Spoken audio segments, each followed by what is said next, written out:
It's this, It's deep. and you're listening to It's Really That Deep. We have takes on everything you're watching.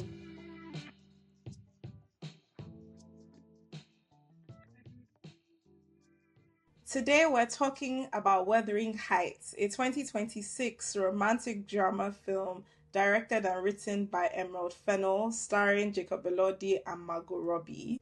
Des, why are we discussing Wuthering Heights? It's going to be one of the biggest films of the year. Well, one of the biggest romantic films of the year. Probably one of the biggest films directed by a woman. The marketing for it has been very elaborate. You and I have read the book. From the moment the casting was announced, a lot of controversy and uproar began. So you and I knew we would be ready to sink our teeth into its themes on race, sexuality, taboo, and other things that are just in our wheelhouse. What background did you have of the film going in? Yes, as you mentioned, I read the book. So I actually didn't know about all of this stuff until we did the trailer watch, actually. I did Lord of the Flies, I believe, during school. So I didn't know that there was all of this chaos going on. But yeah, I read the book. So I didn't know about any of this, but I really enjoyed the book. So I was actually looking forward to see what was going on. And then obviously all the discourse happened. So it's just been chaos since then. Another thing to add is I love Charlie XCX. I am that annoying person. I enjoy the amount of discourse Emerald Fennell generates, and I really enjoyed the trailer of the film. That's enough build up. D, you and I have both watched this film, but we haven't spoken to each other directly about it. I'm pretty sure I know how you feel, but let me ask you now. Was Wuthering Heights bad, good, or mid? Wuthering Heights was terrible. It was terrible. It was really a disgrace. It was really bad. I didn't enjoy this film at all, and Emerald Fennell is trying to she's trying to shield herself from critique by saying that it's not a faithful adaptation. And to her credit, very few of the adaptations have been faithful to the book. But this project fails both as an adaptation and as a standalone film. At the very least, we expect from Emerald some beautiful visuals, and she promised that this is basically going to be a smutty movie, basically, and it fails on both of those fronts. I didn't give a damn about the story, and the sex scenes were boring, so boring. Like, so you mean to tell me this is what you've come up with? And there's so much things that piss me off, but the main things are obviously the race swapping, right? The race swapping in this film feels spiteful. And I can't believe that she has come out and basically confirmed that the reason why she's done this is because she can't fathom black or brown people being in a favourable role in this film. And I'm not even just talking about Heathcliff. I'm also talking about Nelly and Edgar and stuff like that. I'm a black British woman. I spent most of my time growing up in the UK. And I get that, we have to give creatives artistic license. So we have to allow people the freedom to make the adaptations that they want to make. But I think that we must put the choices that were made into context, and we need to understand who she is and what she has experienced such that she has decided to make this film, and most importantly that someone has decided to fund it as well. I'll leave it there for now. I love that fervor. This was Wuthering Heights good, bad, or mid? Wuthering Heights was good. Oh dear. I cannot wait for this conversation. I've been itching for this for like the last 4 days. This film was expensive fanfic with a horny fan cast of Jacob Elordi. Not only is it not a serious adaptation of the book, it's not a serious film, full stop. It reminds me of the trashy 2010s adaptations of children's fairy tales we used to get, like Little Red Riding Hood with Amanda Seyfried and Hansel and Gretel with Jeremy Renner. Those were also bad films. Oh, by the way, I should add the additional context. I think this film is so bad it's good. I don't disagree with any critique you've just given. I don't think it's a good, serious film, but I enjoyed the hell out of my time watching it. Okay. The costumes are bewildering in this film. All depth is lost racially and generationally. Two very important things. Cast-wise, the whole plays they're doing with age and race swapping is not well thought out. But I actually do like the performances for the most part in the film. And there are some thematic decisions that are made in the film. For example, the way they distort Nelly's character that I don't straight up hate. I'm a bit confused about them, but I've been thinking about them. The film has me thinking, and it entertained me, so to me, it's a success. But I understand why everybody is in an uproar over this film. Emerald is trolling. She's a troll. This film confirmed it to me. Yeah. This episode is supported by Rich Mix, East London's home for culture and creativity. From Wednesday 25th of February to Wednesday 24th of June, you can attend Fight the Power, Resistance and Revolution at Rich Mix.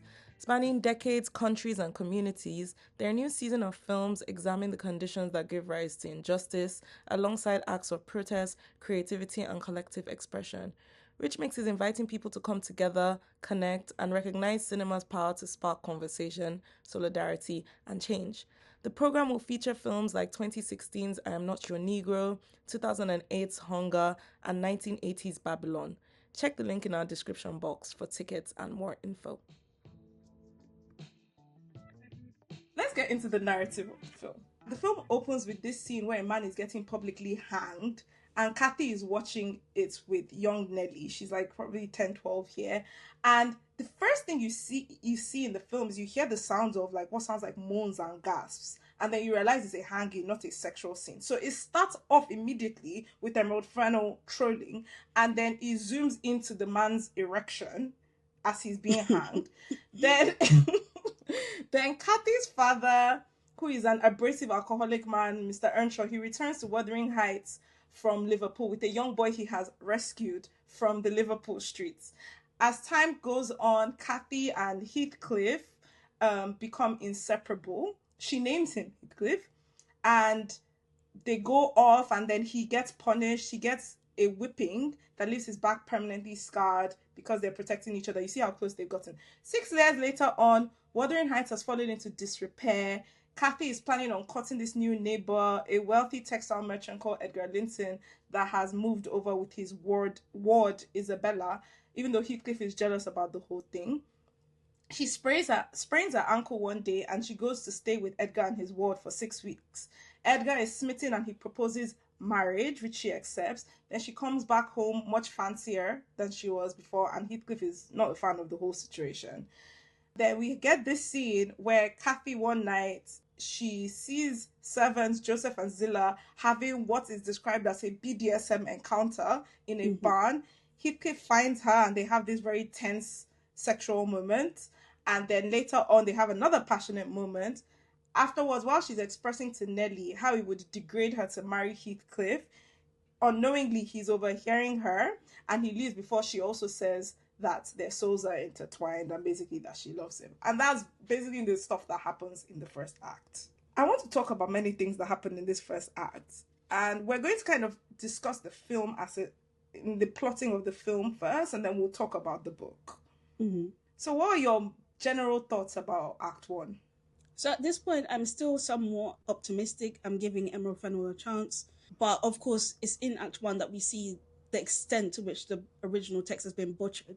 So this is when we realize that the father, who's played by Martin Clunes, he is basically a condensation of Hindley and the father. And, you know, it's just a perfect symbol of how this film flattens what is quite a beautifully written, layered text, in my opinion. Yeah, it just sets the tone for the fact that we're not going to get any real commentary here. This is just going to be shock value. This is just going to be something to look at. Adding in the BDSM elements was really weird. And I think I actually have a theory about this director, which is that her works dictate to me that she has a weird fetishization of the working classes. We saw it with Saltburn, and now we're seeing it again, this weird like fear. I can see the fear that she's terrified that working class people are going to come for her wealth, but at the same time there is a fetishization that's going on. And yeah, I think the first act is a perfect example of that. What did you think? The first act was probably actually my least favorite act of the film. I was struggling with it. The opening sequence I found ludicrous, whatever shtick she was doing with the erection hanging. I was like, if this is how you're going to be trying to demonstrate the macabre nature of love or sexuality that has always followed the story of Wuthering Heights, this is a very silly way to do it. So that already set the tone for me with her antics, and I wasn't impressed. And like you, upon watching the beginning of the film, it became very quickly clear to me just how much they were going to distort. I didn't actually necessarily hate that, because early on I was like, oh, this has very little to do thematically with the storyline of the book. Gotcha, understood. I am biased. I love Charlie XCX. So when we open with the Charlie XCS, John Cale, I think I'm going to die in this house. I loved it. Another thing that I noticed from the beginning is that the choices to pull out like certain kinds of religiosity and third party point of view from the film already just fundamentally changed how you watch the whole story. Exactly. Like when I saw that Joseph, rather than him being this like religiously hysterical person who is there to serve as this warning, this threat around the taboo of what's going on, and instead he's just like another BDSM element for Emerald, I was like, okay, this is very silly. However, the actual scene where they are hooking up in the barn and Kathy and Heathcliff were up and covered her mouth, I can't lie, I found that hot. I'm just saying. Easily impressed. I can't lie. You're going to hear this multiple times as we discuss this film, but when it comes to that man, I am quite easily impressed. So I don't know what to tell you. There's a quick note I want to add. So obviously we're going to get into it later about Heathcliff and his backstory and where does he come from, right? But what I find diabolical about the first act actually is the choice to include Heathcliff's father in that kind of diabolical scene that we start with, right? Because now Emerald Fennell has made it clear that she is not interested in any of that discussion about who Heathcliff is. She just imagined someone who looks like Jacob Elordi, so therefore we all have to suffer under that, right? But I think it was so spiteful to do that because there's no need for you to do it. The book doesn't mention anything like that, but she's obviously done it to shut down all of the very interesting like theories behind who is Heathcliff really and where does he really come from, if you understand what I'm saying. I understand what you're saying. I will discuss that in the book analysis, but yeah. I have a perhaps more generous interpretation on that than you, which is that I think that's studio interference. Oh, okay. I think about everything that Greta Gerwig went through with Barbie, with her studio, and I think about how big a movie this ended up becoming and how much of a studio production is, and I'm like, I'm not convinced they would have allowed her to imply incest, but we'll discuss that when we get to the analysis, because that's a very interesting conversation. Yeah. Act 2. So a year after Heathcliff has left, Kathy has married Edgar and she lives a lavish lifestyle with him and Isabella, but she's still longing for Heathcliff's return and she's pregnant. Heathcliff does finally return with a fortune. He's become very wealthy. Jacob Elordi has cut his hair and his beard. He looks less like Jesus now. And he has a grill now and he's got a cunty earring. He has a grill now and a cunty Paul Mescal Shakespeare earring. Shoreditch boy. Shoreditch room. Oh my god, so much going on with Emerald Fennell when it comes to that man. So he purchases Wuthering Heights from Mr. Earnshaw, who dies soon after becoming like an alcoholic mess, and then he begins an intense sexual affair with Kathy. He offers to kill Edgar, but she dismisses that. Meanwhile, Isabella has become infatuated with Heathcliff, and Catherine basically tries to shame her in the middle of it. Then soon after, Kathy finds out that Nelly was actually aware that Heathcliff could hear her when she was talking about how it would be below her to marry him, and she never told her. She never cleared up that ambiguity, and she tried to banish Nelly after she finds out. Nelly then goes to go and reveal the affair to Edgar, who forbids Kathy from seeing Heathcliff. Kathy reveals her pregnancy to them, and then she starts getting ill. Heathcliff then marries Isabella out of spite. Then he and Isabella enter into a BDSM relationship, which Nelly witnesses. Disaster. And is horrified. Disaster. Like, Let's get into Act 2. This is the act that confirmed for me that I don't fuck with this movie. That I don't like this movie, okay? For two key reasons. There's a lot I hate about this film, but perhaps the thing I hate the most is what they've done with Isabella. Now, in the book, to me at least, when I read the book, there is a monologue, which I won't go into it now, but there's a monologue from Heathcliff that basically denigrates the hell out of Isabella. Like, when I was reading it, I was stunned. I was like, this is a different level of abuse, right? And what I don't like about Emerald Fennell here is she's trying to play funny games, but it's not funny. In the book, we're supposed to understand that Nelly is an unreliable narrator, right? So what this means is anything she says, we can contest it. And because of that, there is an opening for you to argue that perhaps Isabella was lying about being a domestic violence victim. But my thing is, that's all fine. But for you to jump to, okay, Nelly was lying, Isabella was lying to make things up for Heathcliff, and then jumped to they were doing BDSM, when the original storyline was quite severe domestic violence. What is going on in your head? I've heard to say that this was her interpretation as a 14-year-old girl. Like, what's really going on? And then also, this is when we start to really see that the film is painting Nelly to be the villain here. And I am sick to death of these classist tropes, right? Because the reason why Nelly's being painted as a victim is because she's not fulfilling her role as a lowly servant. She's not fulfilling her role to facilitate the hooking up of two hot white people of wealth at this point now as well, because Heathcliff is also wealthy as well. And because of that, she must be punished, because how dare you have an opinion? How dare you not allow this to happen? And I'm just sick to death of it. And again, we must put this into context and consider who Emerald Fennell is. What did you think? I wanted to dedicate a whole time to Isabella, so I won't go into much detail, but I actually don't agree with you on the handling of the Isabella character. However, when I realized what they were doing, I too was stunned by how wild and how much of a... What's that thing? A rage bitter. That's it. Well, I realized how much of a rage bitter that Emerald Fennell actually is. And maybe to some degree, that's kind of why I have a bit of this milder reaction to this whole thing. Because to me, it almost seems too obvious how she's trying to troll. Mm-hmm. So, like, I'm like, do you even deserve that much of a response from me? Like, clearly her concept of what literature is, or what art form is to get a reaction by any means necessary.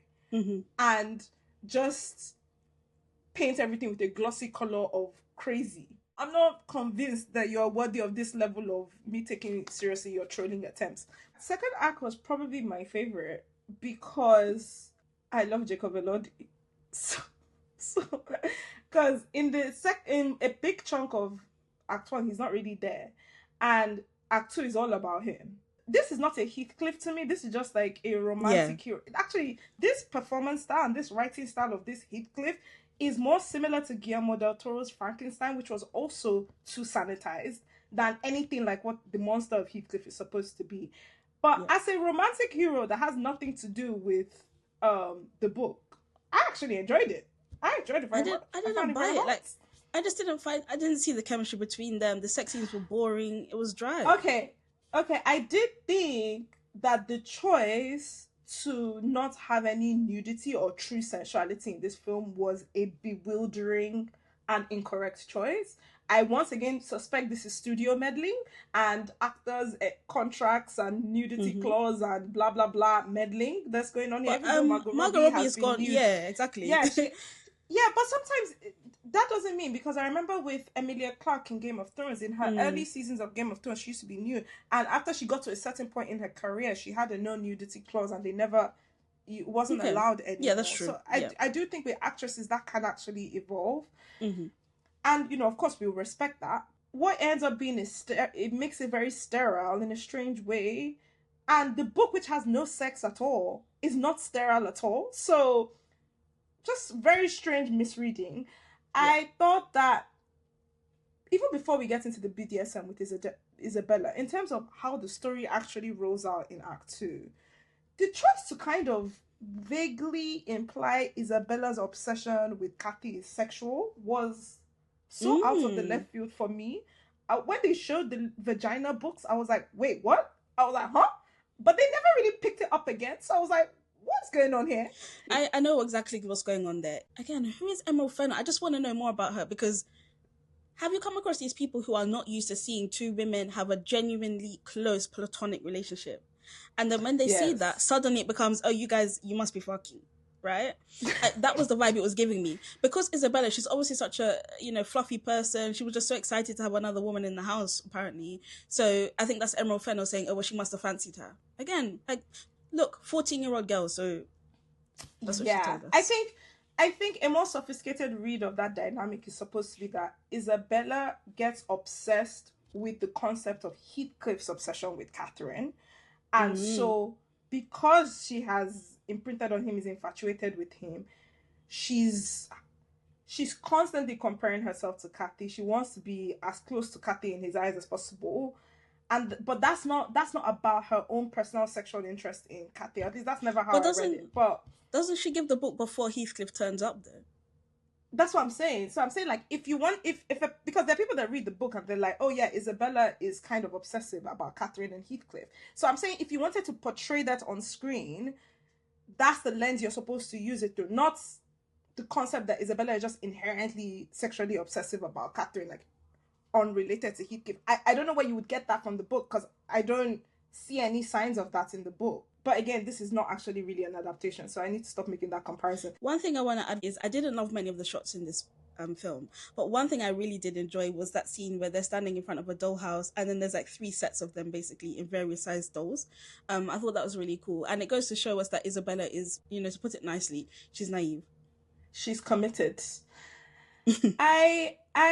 So I have been watching lots of adaptations of Wuthering Heights, and I felt like many of them, this is going to sound strange, don't actually concentrate on Cathy and Heathcliff enough. So what I actually liked about Act 2, and that's because to some degree the book is not near about them for the first 40%, right? What I actually enjoyed about Act 2 was unapologetically the Catherine and Heathcliff show, and just revolving around their obsession around each other. Now, we could debate on how well is it executed, but I like the concept of dedicating that much additional time to them after Heathcliff comes back. Did you watch 2011? Which one is the one with the black Heathcliff? With the black one. I haven't fully watched it because that film is very art housey, but I have watched bits of it and I started to watch it. Another thing about Act 2 is they also, you start really seeing how they're messing with the chronology there, right? Because her dad dies in the middle. Yeah. Whilst Heathcliff is still there, while she's alive and everything like that, and the dad also representing the brother at the same time. It kind of missed the point, but I actually found the funeral scenes very beautiful.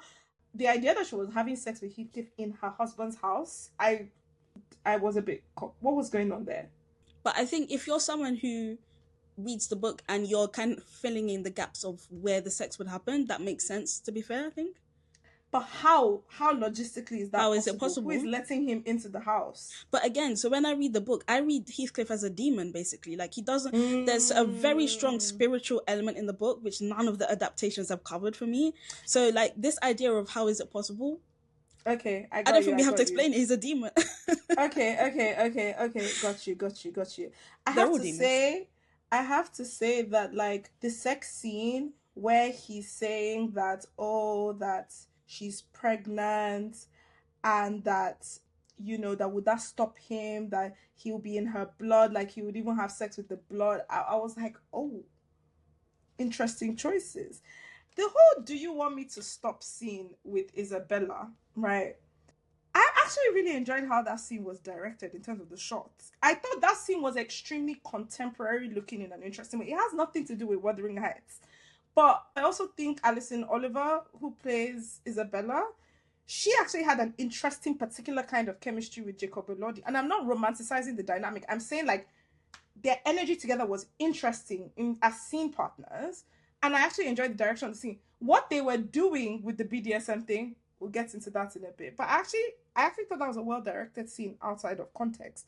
So in the final act of the film, Cathy locks herself in her room and slowly starves after, Heathcliff has run off with Isabella. Heathcliff has Isabella send Cathy love letters, but Nelly burns them. And then Cathy ultimately becomes septicemic from a long untreated miscarriage that she had had. Nelly goes to get Isabella and then she reveals to Heathcliff that Cathy is dying. He goes off to go and find her, but by the time he arrives, she has already died. He holds Cathy's dead body and begs her to drive him mad or not give him peace. He then remembers them as children when Cathy comforted him, and he promised never to leave her, and that's how the film ends. How do you feel about the ending of this film? Like, the film just got progressively worse for me. I was actually checking the time at this point. I'd been checking the time. What annoyed me as well is, like, we know that this film wasn't going to cover the second generation, and I'm sick to death of these adaptations doing that, but whatever. Also, I found the scene between the dying Catherine and Heathcliff to be completely anticlimactic. Again, I didn't buy any of the love or even the obsession. I didn't get any of it. What I found crazy is that this book, Wuthering Heights, which is almost 200 years old, was able to convince me more of the human interaction here and the level of love and obsession. I would say more so obsession than this very contemporary film. Yeah, it was really bad. And I'm sorry, Jacob Elordi, I think his acting was woeful. Like, his acting was so bad. Really, really bad. If anything, Margot Robbie did better, but I don't think she was great either. I won't even get to the accents just now. But yeah, like, he didn't give me the malevolent behavior that we expect from Heathcliff. He didn't give me the anger.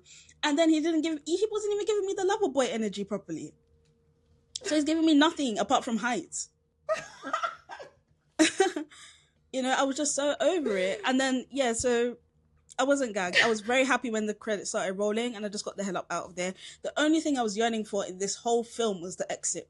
That's so crazy. I had so much fun by the time we got to the third act of the film. I was enjoying every second. The film could have gone on for another 30 minutes, 1 hour, and I would have been sat. I was very entertained. Like, the whole film entertained me from beginning to the end. And the entertainment was building with each subsequent moment. I'm going to go and watch it again, actually. I really want to watch it again. Oh, wow.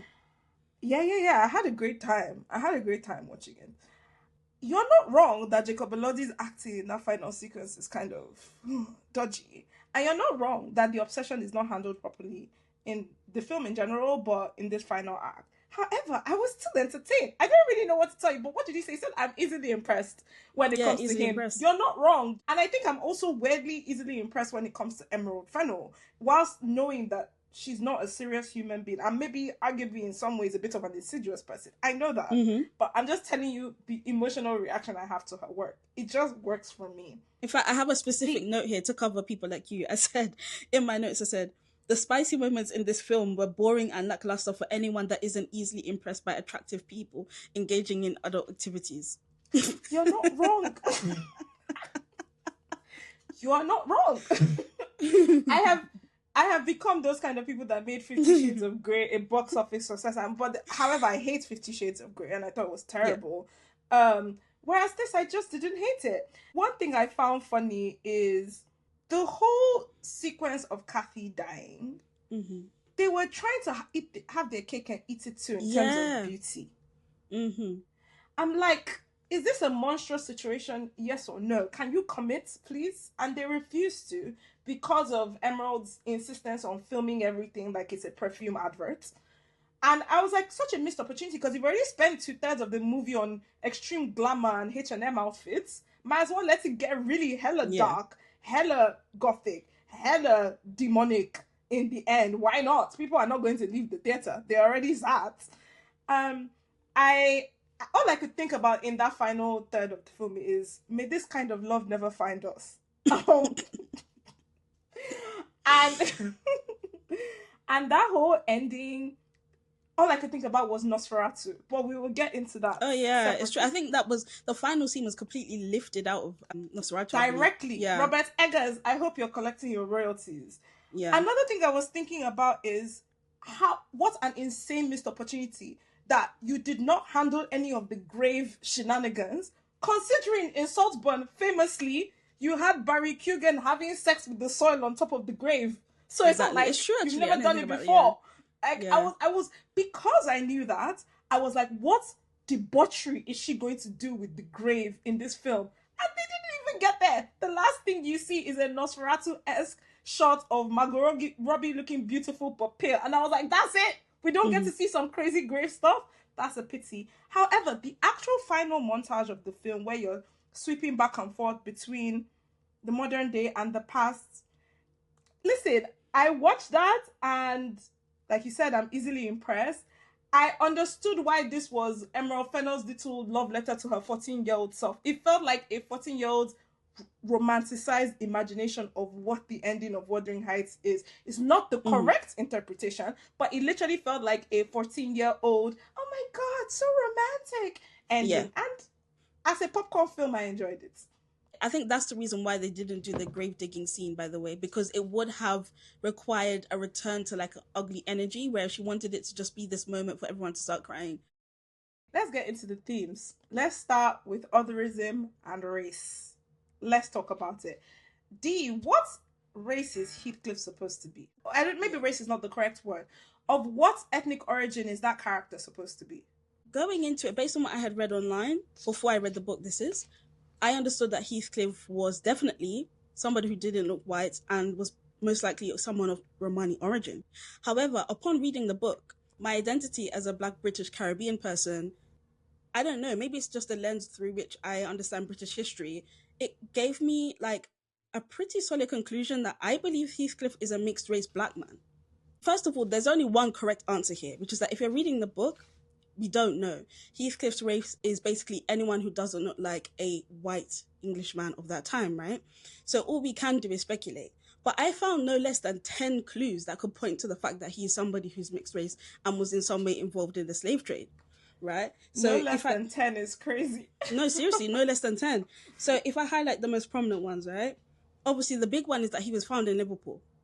Okay, so Liverpool was the center. Yeah, it was the center of Black, what would have been, what you could argue is like Black British life at that time. There were Black people there who were unfortunately being traded through the ports, but also there were Black freemen there. Also, we have all sorts of descriptions about his skin color being darker, okay? Now, this is the reason why I'm saying that I believe that he would have been mixed race, because I think if Heathcliff looked like you and I, for example, there would have been references to his hair, and there would have been references to very dark skin, but we don't get that. There was also a very interesting comment about how he could have been, again, this is one of the many guesses about where this guy could come from. One of the guesses is that he was a Spanish or an American castaway. And you can interpret that to be someone who was trafficked, like a Black person of African descent that was trafficked by the slave routes. Also, Ellen mentioned something about you were kidnapped by wicked sailors and brought to England. Again, who's been kidnapped and brought to England historically at that time, right? But I think some of the more convincing arguments are related to the conversations that were going on about slavery abolition at the time. So because of the Brontes. Yeah, exactly. And the Brontes were actually linked to many abolitionists at that time. So when I look at all of this together, another one as well is that he only has one name. So something that's quite common when it comes to slavery in the Caribbean, for example, is that there are a lot of slaves who didn't have two names. They didn't have a first name and a last name. They just had one name. So I find it really interesting. Yeah. So I found it really interesting that Heathcliff just has one name. And then I think the final one is that he was very hardened to beatings. I found it interesting that he was being hit and he wasn't really responding to that. But again, that could also be the kind of demon way that the book was trying to portray the character. So yeah, long story short, I still think the correct answer is that we simply do not know what his race is, but we do know that he's not white in the sense that he wouldn't have blended into British culture at that time. And although there are other guesses about, like, he could be Romani, he could be, this is a slur now, but he was a gypsy, or I know there were some potential cases for him being Irish and stuff like that. But the only evidence I have seen from the book about him belonging to any of those ethnicities are the guesses that come from characters in the book. And all of those characters acknowledge that they don't really know where he comes from. So when I looked at all the context together, I'm like, actually, I think the strongest case is that he's probably someone who's of mixed African background. What did you think? I think that's a really, really good breakdown. You've actually slightly adjusted my view of Heathcliff with what you just said. That makes a very strong case that he's a biracial Black.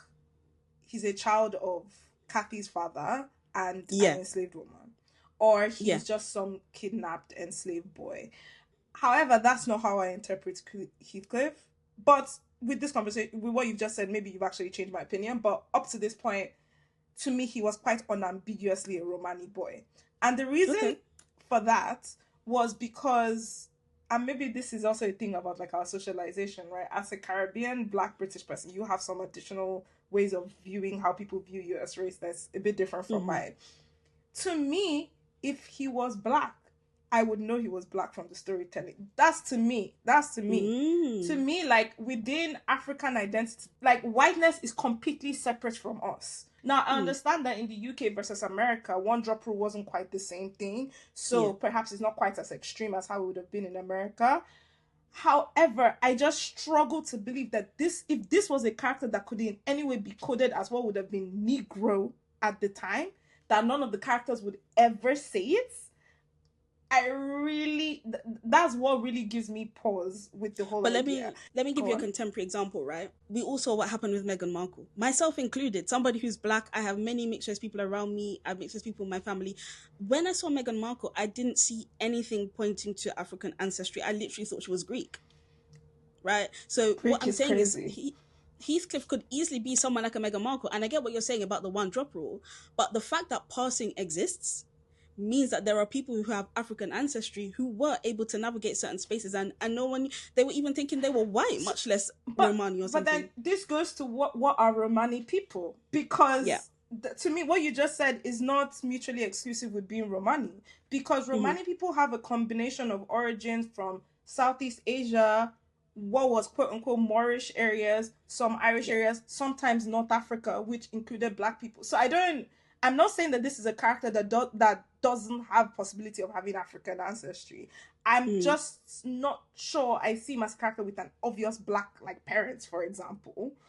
Another thing is the language around Lascar specifically that is used is such a culturally specific terminology that I'm like, would a white person view a person that could be coded in any way as black and describe them with the language that is... Lascar is not even just like a racial term. It's like a career term that is specifically for Indian people and South Asian people. Now, white people in that time that were talking were racist. So they can look at something that is just other and just be like, oh, you just look like this other that I know about. Maybe they so just read about that word that day.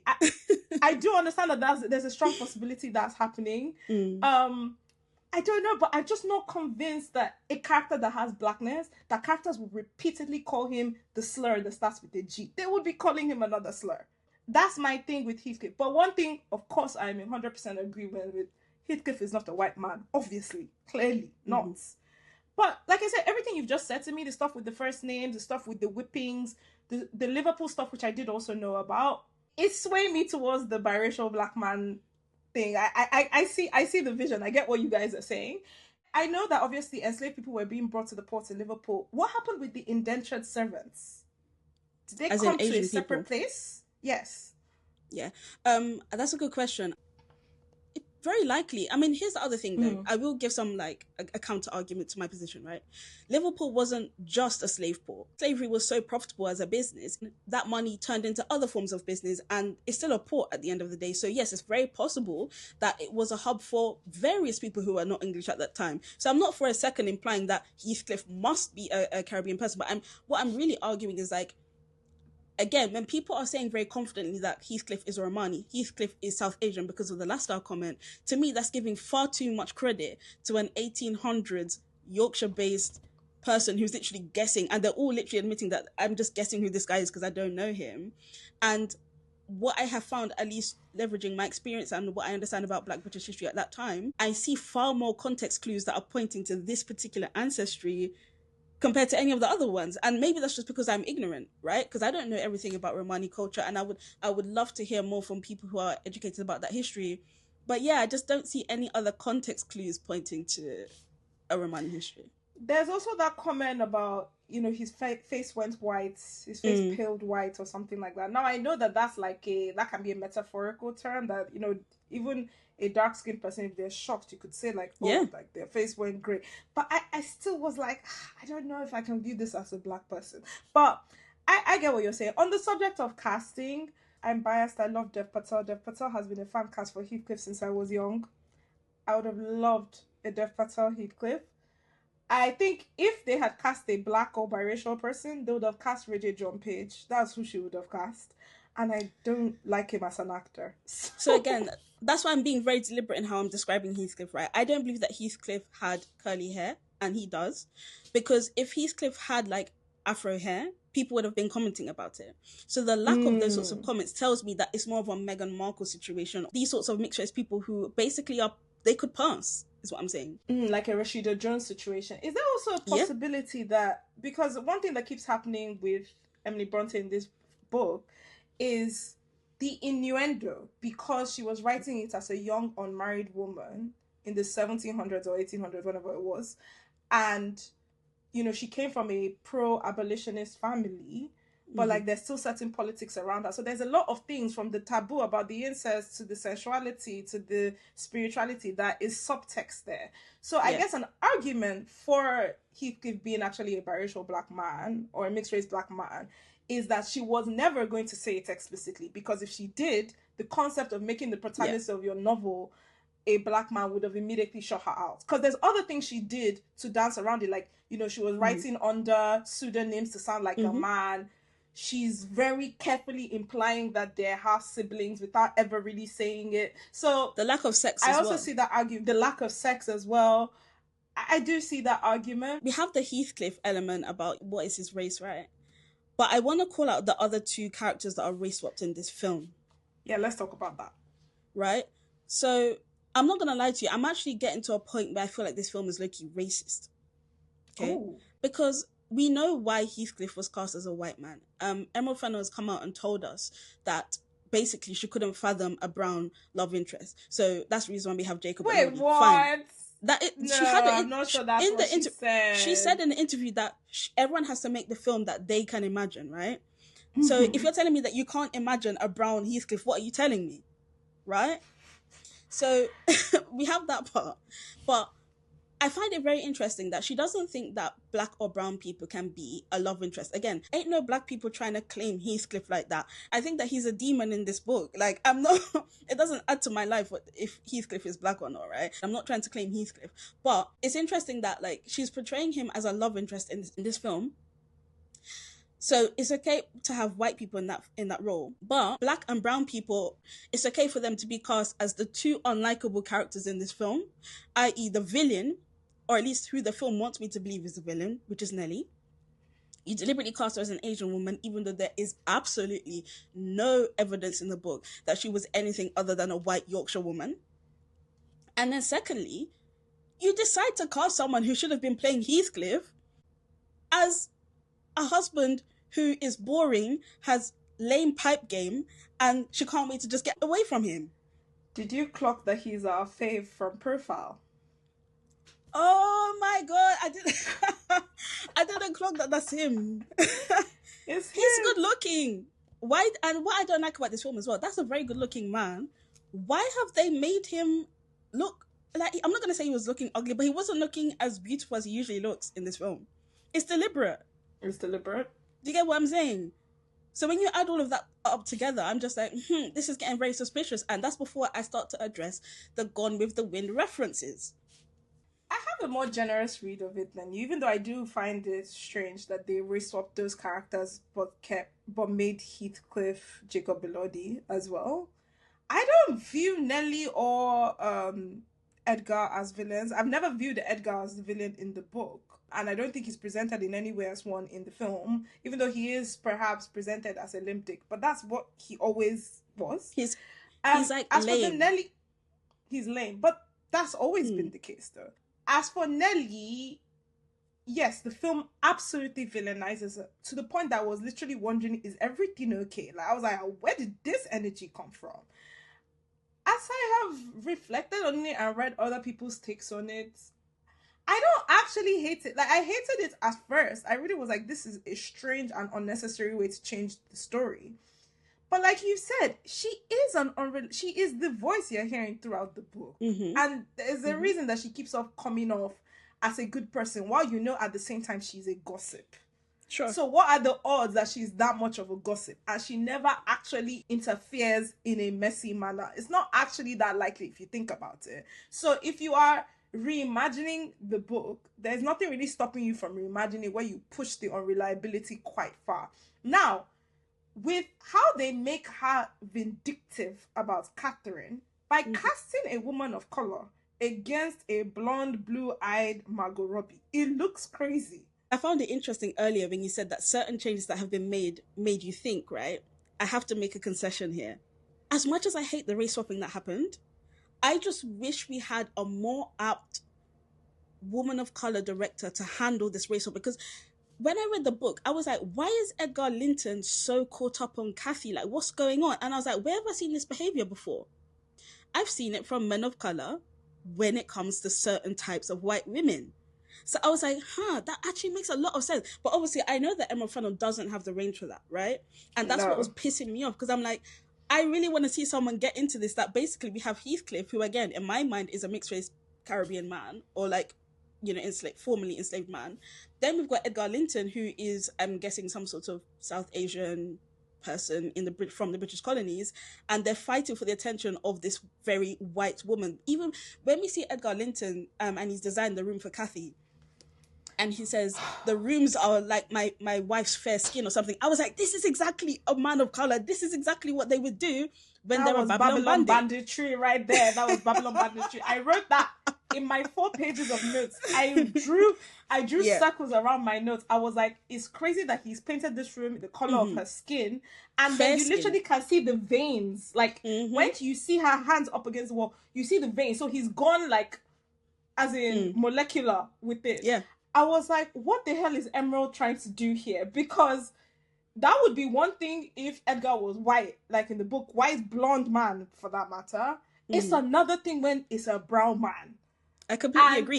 In universe, this is not even like one of those like wicked situations where like everybody is race blind, or Hamlet. It's not one of those ones where the world is race blind.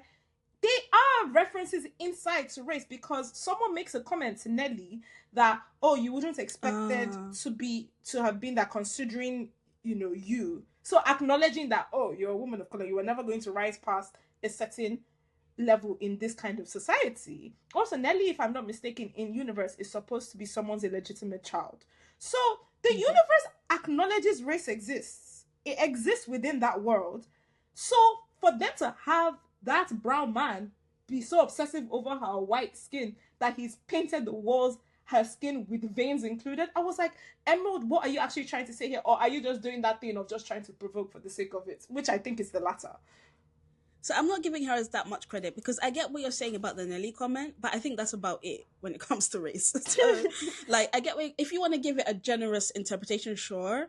I don't have that faith in Emerald Fennell, and for that reason, that's why I'm like, damn, I kind of wish someone else, like maybe even Ania Da Costa, took this on and really went there with the race swapping. Then let's really go there. Let's talk about how certain types of men of color idolize white women and their fair skin. Like, but yeah, I just don't think that I wouldn't give her that credit to say that she actually thought about that. No, I don't think she really did either. I want to talk about sexuality and taboo. Are Cathy and Heathcliff siblings? I know in the movie she's removed the possibility that they are, but do you read them as siblings? Because I read Heathcliff as a bastard child of a white man and an enslaved African or Caribbean woman, depending on how you use the terminology, yes, I do think that they're siblings. What do you think? Yes. Of course they are. And that is the reason why because you know, like when you have twins that are separated at birth, and there have been rare cases where they find each other and they have a strong bond, but they don't know what is causing that. I think it's the same thing. And that is why I believe is studio interference that made them unambiguously states that Heathcliff has a different father in this film. Because this film takes the additional step of having Cathy and Heathcliff having sex repeatedly. They're not ready to be that wild and crazy and freaky with it and sick and twisted and gothic and Game of Thrones as to leave that real implication there that they are sharing a father. Which, to me, there's no way you can read that book and not take away that from that. That's such an important part.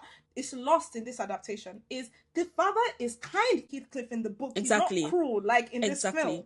He takes some degree of care to Heathcliff. And Cathy's brother is resentful of Heathcliff because of that. He's like, I'm your full-born legitimate son. No shade to anyone involved, but all of this has been exposed now. This reminded me of Arnold Schwarzenegger's whole like love child situation. Yeah, his son with his former maid is very handsome. He's just like Arnold Schwarzenegger. He's very fit and all this stuff. And I'm just thinking, if you were the other son, the fully white son, and you're looking at this other mixed race son, you might be thinking, well, damn, he's a better inheritor of my father's legacy than I am. And then there comes the hatred, right? I'm not implying that's what's going on in their family, but I'm just saying in terms of the optics. unlike you, I actually don't think Emerald Fennell would have a problem with doing the sibling thing. I actually don't think so, because I think if you watch Saltburn, I don't think that level of taboo would be too far for her. I think part of it is she decided to over-romanticize this story based on her own 14-year-old fantasy, one. And two, I think there's some studio interference there. It's a missed opportunity, but again, that's not what this film is a light and flimsy take on the quote-unquote romance of Cathy and Heathcliff. It's not a gothic horror. Yeah. It's not a monster story the way it's supposed to be. They're almost unrelated. On the point that you just made, like, I get that you like the film as a standalone, and I understand that there will be other people who liked it. I think the issue I have is, why did she call it Wuthering Heights? She should have just called it Catherine with quotation marks. Okay, don't forget the quotes. It still isn't even that. So it's like, just call it Catherine Heathcliff, call it Emerald Fennell's fanfic, and move on. Like, you don't need to use Wuthering Heights. But of course, I understand that money at FMX, so that's the reason why she decided to use that. I actually genuinely wonder why they didn't call it Emerald Fennell's Wuthering Heights. I think that would have actually been better. No, I'm so serious. I'm actually serious. I think that more clearly tells you what this is. Emerald Fennell's Wuthering Heights tells me everything I need to know. Tells me that, I'm about to watch a weird porny but not that porny perfume commercial about some characters lifted from Wuthering Heights. But I know that I'm not watching Wuthering Heights. Yeah. I want to talk a bit about sexuality in the film. It's marketed very sexy. Body stripping, hot, etc., etc. I actually didn't have a problem with that in the promotion, because I thought that is a valid recontextualization of the piece in the modern day. In the 1700s, 1800s, when this book was published, even the insinuations in the book would have been outrageous. Yes. Right? But in 2025, if you just did a flat insinuations-only storytelling of this film, there's nothing scandalous about that.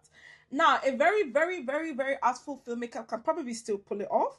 But in my opinion, actually, if you're reinterpreting this story in 2025, you should actually lean into the fact that there's almost certainly a sexual dynamic going on between Catherine and Heathcliff. Because just because Emily Brontë didn't say it in the book doesn't mean it wasn't happening. Yes. Do you understand what I'm saying? And also, crucially, we have to remember that Nelly is narrating it, right? So if Nelly doesn't see something, she's not going to talk about it. So just because we don't read about sex in the book doesn't mean that it didn't happen either.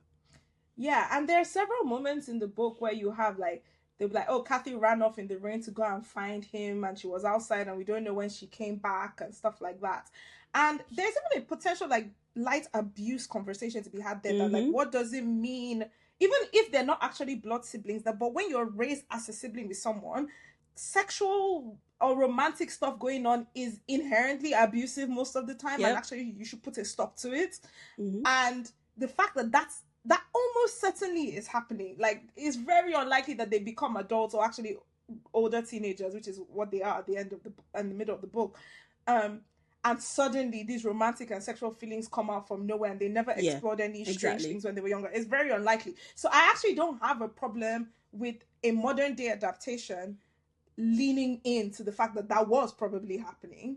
The problem is whatever studio interference, whatever Emerald Fennell self-castration was going on there, meant they actually removed the insane, depraved sexuality from the supposedly depraved taboo. It didn't feel that taboo. We didn't even see anything. No, I do kind of disagree. Because they get to fully explore themselves sexually, not fully as in, like, they can't be a couple, right? But, like, they were able to have the sex and satisfy that desire. It meant that we didn't get the yearning.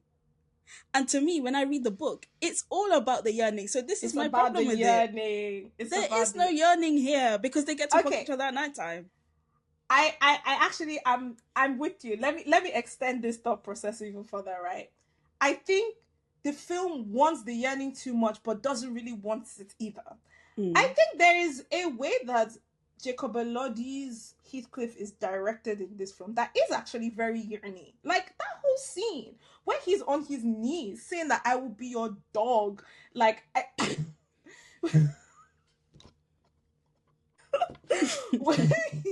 when he's begging her for the coochie. When he's like, as in the whole fact that she can tell him jump and he'll say how high.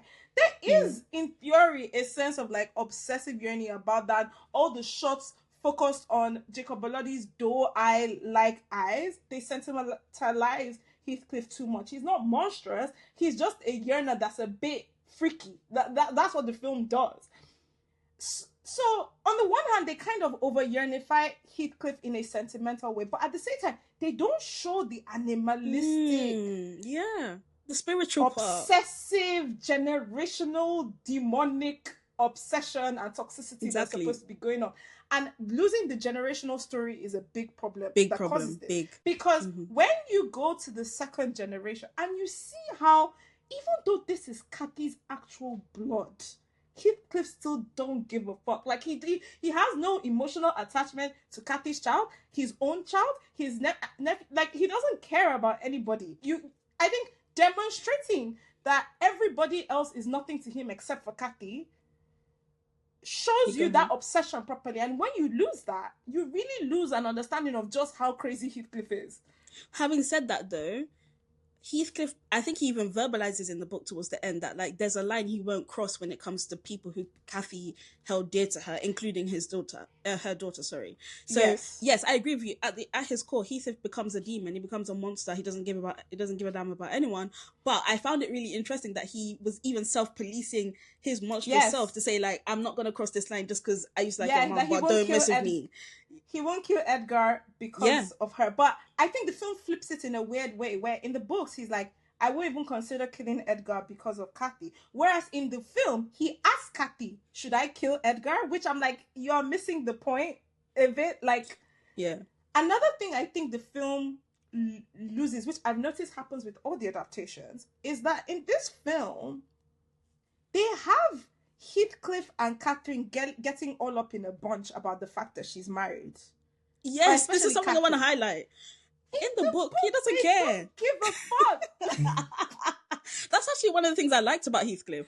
No, it is completely by the way that she's married. It has nothing to do with anything as far as not just Heathcliff, but even her is concerned. Really. The real reason she crashes out is because he and Edgar have a physical fight, and that Edgar basically forbids her from seeing him. But it's never about any kind of moral or ethical concern or the fact that she's cheating on her husband. Heathcliff and Catherine don't really view themselves as two separate human beings, right? They're supposed to view themselves as they're essentially sharing a soul. So, like, our own human mortal ideas of marriage or home or religion don't really apply to their dynamic with each other, because they're like, who are you to be saying anything about my relationship with Cathy? Like, that has nothing to do with me. That's your problem. These are the parts of the text that actually felt very feminist to me, actually, and one of the reasons why I loved it. Yeah, because it was so clear that, like, Emily Brontë doesn't have anything nice to say about marriage. Like, no, she doesn't. Literally, Catherine and Heathcliff, I think the reason why Heathcliff doesn't kill Edgar is because he understands Edgar is Catherine's keeper at this point. He's the one that's going to keep her warm. He's the one that's going to pay for her. And, you know, Heathcliff is happy to just come at nighttime.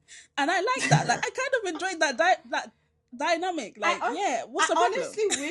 I honestly wish they leaned into that more. Especially because, like, if you read stuff about how people react in real life, apparently, when Jacob Elordi walks into a room. I think Sofia Coppola, the reason she cast him in Priscilla and stuff like that, she said she literally saw him walk into a room, and the way everybody behaved, she had never seen anything like that before. Like, they were just staring at him, men and women. And I think they should have, if you're going to cast Jacob Elordi in a film like this, then you should lean into that, in that there should be zero insecurity about Heathcliff. He shouldn't care. Like, there is no other except for him as far as Cathy is concerned. So it shouldn't matter. And actually, you should lean into the bravado of that. He should pine and yearn for her, but it shouldn't ever be about asking for permission to take her from Edgar, because Edgar is never supposed to even be worthy an opponent as far as he's concerned. He's irrelevant. And that's one of the things I love the most about the book. I love seeing the degradation of Edgar Linton. I'm sorry. I know he doesn't do anything wrong, but I just love to see him being disgraced left, right, and centre. I was happy. Should I give you a hot take? You can see why Emerald Fennell started thinking BDSM when she was reading the book, because that Edgar, he's unambiguously a sub. He's a sub, yeah. He's a he sub. He wants to be dominated. Speaking of subs, though, I want to speak on a dynamic I was observing between Catherine and Heathcliff that I haven't seen in any of the other adaptations. This book really drills down on how Cathy sees Heathcliff as beneath her. right? And it made me think about like examples that I've seen of this in real life, right? These are women who are dating men that they literally believe to be beneath them. And obviously it begs the question, well, if you think someone is beneath you, why are you dating them?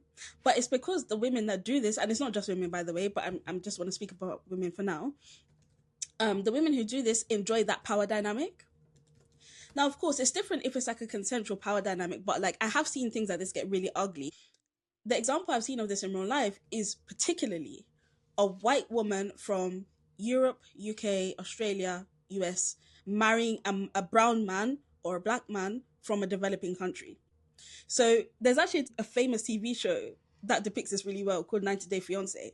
And I used to be obsessed with that TV show.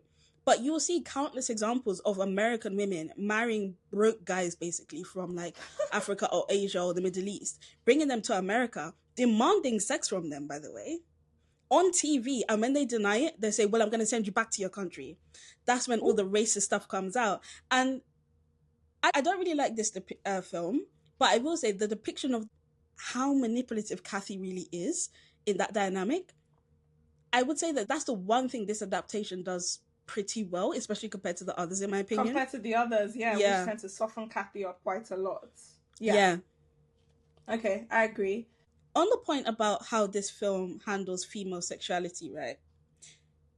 I don't find it to be transgressive. I don't find it to be very interesting. I don't find it to be spicy. And I found it interesting that Emerald Fennell said that she wanted to focus on the like sadomasochistic elements of the novel. I don't know how she read that. But anyway, one thing I was thinking while all of this was going on was about two other films that I watched recently. One of them is Send Help, featuring Dylan O'Brien, and it focuses on a woman who gets washed up on the beach, and we see the similar dynamic that I just described of a woman who really wants a man to be beneath her so that she can basically force him into some sort of romantic or intimate relationship. And the other example I thought about was Baby Girl from last year. The greatest film about AI robots ever made.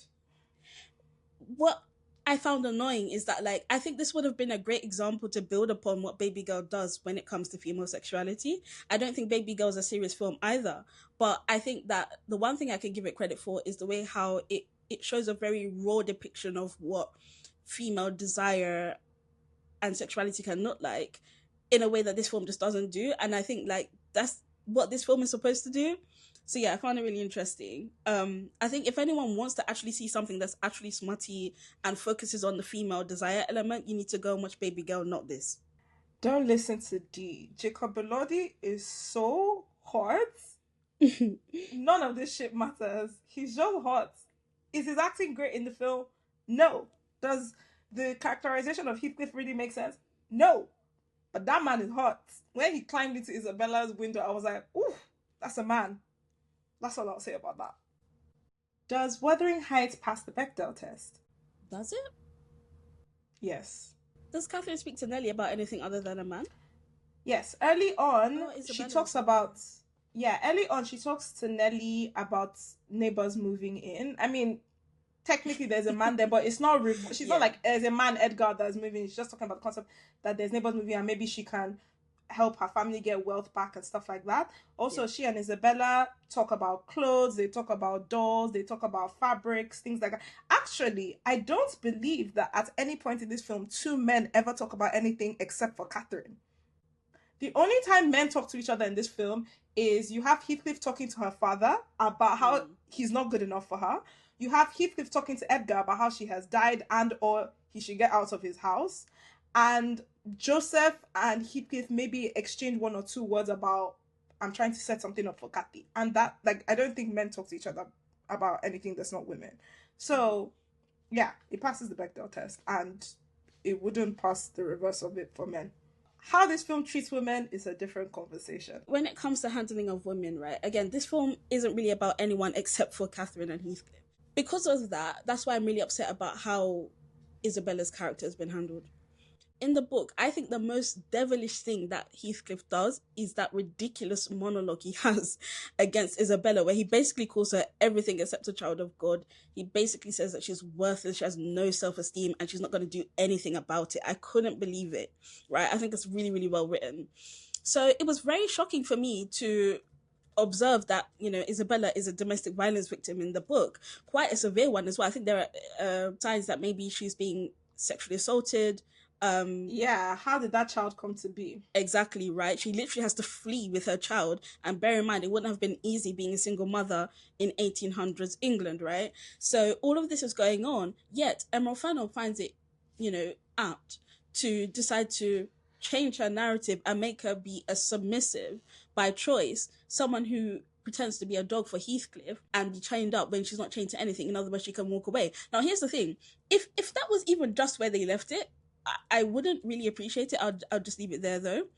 But what I don't like is that after they've revealed all of this, or I think before, actually, there's a scene where Heathcliff, because he can't write, he has to beg Isabella to write his love letters for Cathy, right? Isabella decides to drag him by his collar and say to him, I'm going to do this for you, but you need to be nice to me. Very questionable bit of writing right there.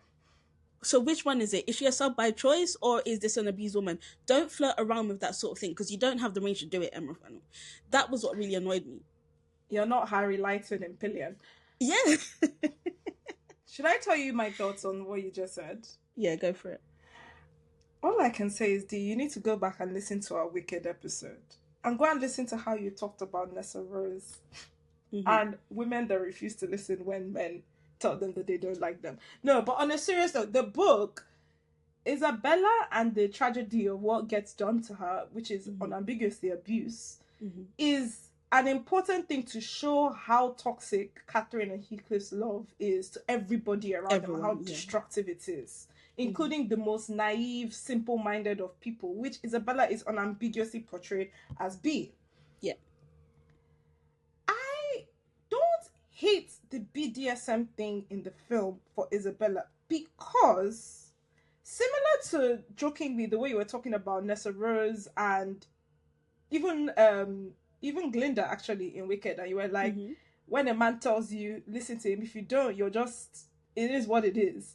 There's always an element to Isabella when I read the book where I'm like, you are one of those kind of women that you will see another woman demonstrate repeatedly her wild dynamic with the man, and you see that that man has chose that woman, but you're, unfortunately, because of the way you've internalized desires to be picked, you will still jump headfirst into it.